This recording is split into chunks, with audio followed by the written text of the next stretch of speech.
This is Banisteriopsis caapi, otherwise known as Ayahuasca, and the genus epithet honors John Bannister, who was a clergyman and a naturalist. I would like to call this video an amendment to a video made recently for my YouTube channel that I videoed Anadnanthera, Colubrina, and Peregrina, which are DMT sources in the Amazon for shaman down there that do insufflation and decoctions for drinking.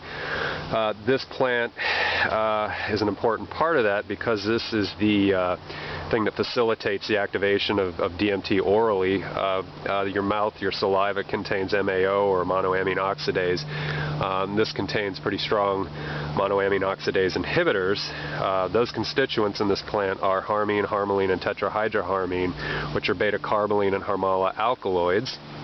And all that basically shuts down the MAO in your saliva and will facilitate the activity of the DMT, the NN-DMT that's in the Anadnanthera seeds and bark.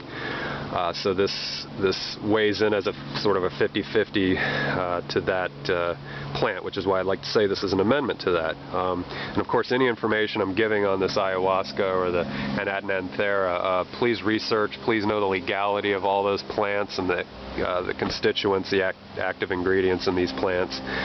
These are just videos about the plants themselves.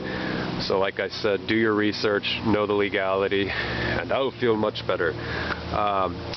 The DMT, just to go on a quick primer on that, is basically an analog of serotonin. So if you do know about MAOI, and they're used for depression and things like that, the psychotropic or entheogen uses of DMT, they're basically, again, they're serotonin analogs. The 4-hydroxy-NN dimethyltryptamine is basically a serotonin 2A receptor agonist.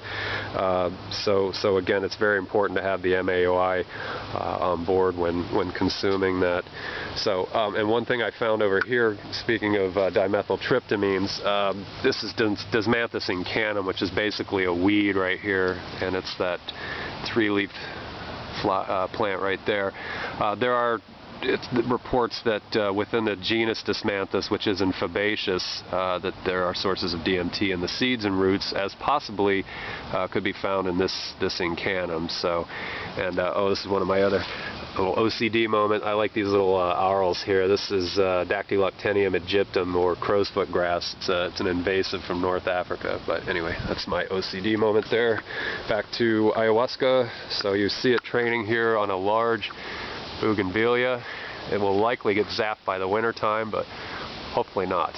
It's a nice vine in its own right. Very pretty, very light green leaves. So it has some nice aesthetic appeal as well as being a entheogen.